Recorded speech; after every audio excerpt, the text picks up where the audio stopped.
Elephant garlic is definitely bigger than ordinary garlic. How are we doing? This is Martin from Gardens for Life. In this video I'm going to show you how we harvested our elephant garlic. We're harvesting them now about mid-July, so they're definitely ready to go, and we're going to replant them as well in about probably a month or two. The funny thing about elephant garlic is, well, I guess they call it garlic because it looks like garlic and it tastes like it, but it's actually in the leek family, and elephant probably because it's huge. And it's so easy to grow, it's incredible. Just like ordinary garlic, we're going to do more of it. We're totally beginners at growing garlic, I have to admit, but we're learning, and we're going to definitely grow a few varieties of garlic next year.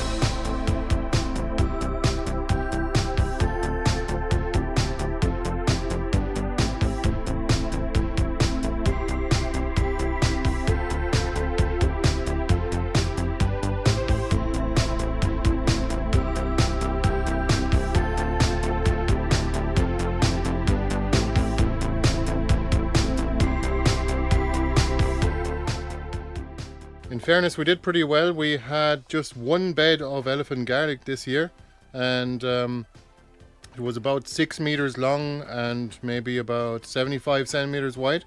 Unfortunately, our rainbow chard, which was actually planted on the same day, about 10 months ago I believe it was, is actually kind of taken over the place because it's going to seed, and we wanted to let it go to seed so we can save them.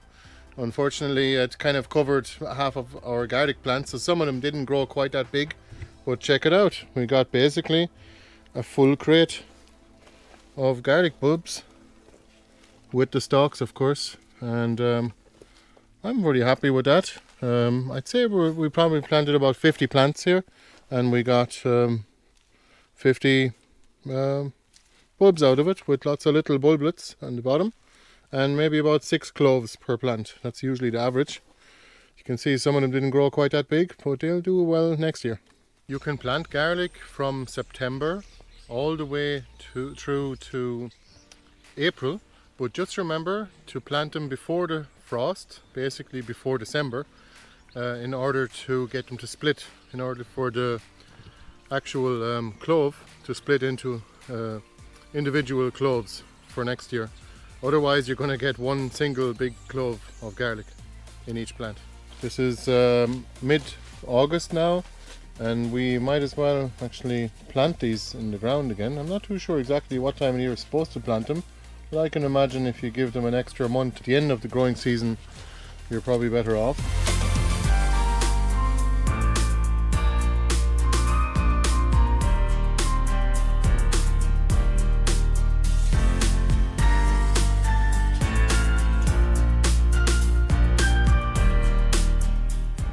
So just a little tip when planting garlic, just make sure that you put a tip up like this. This bit here needs to point up, and this bit here is the root that needs to point down. If you plant it upside down, it definitely won't grow. We harvested the garlic about 4 weeks ago or so. That was about towards the end or the middle of July, and now it's mid-August, and we're going to plant these here. Hopefully not too early yet, because we're no experts on garlic. I think you could even plant them in a perennial garden.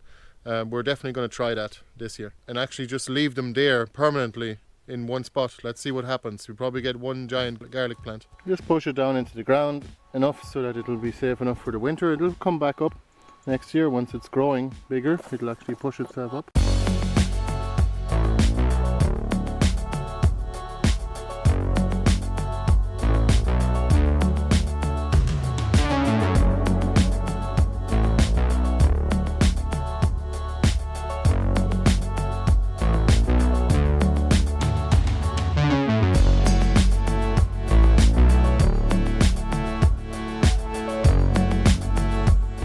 Alright, that's 2 of the 4 beds actually already planted up.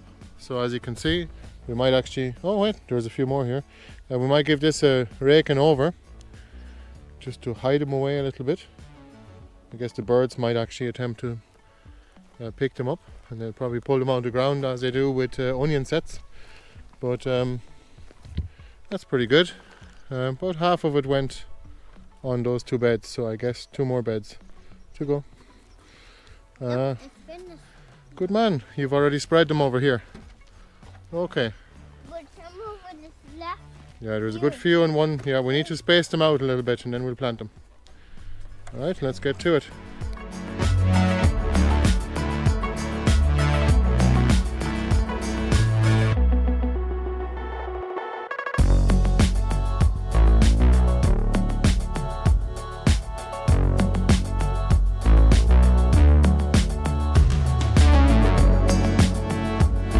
Just a couple of quick tips. If you are storing your garlic, or if you're planning on storing your garlic, make sure it's totally dry and you're storing it in a dry environment, and it'll last for probably 6 months to a year. And if before eating your garlic, just remember that when you harvest the garlic, it is very bitter. That's probably a defense mechanism of the plant so that animals won't eat it. So all you have to do is cure it, like same as many other vegetables, just like the Jerusalem artichoke. You have to cure garlic for about a couple of weeks, I heard. Somewhere very dry, I believe. We usually dry it or cure it on our tables in the greenhouse. So thank you guys very much for watching the video, and please give us a thumbs up if you don't mind. It would help us out so much. Thanks a million. And if you're looking for some garlic cloves, we'll get you started. We have some available on our website. Just take a look at all the other perennial vegetables on offer there too. Thanks a million. All the best. Bye bye.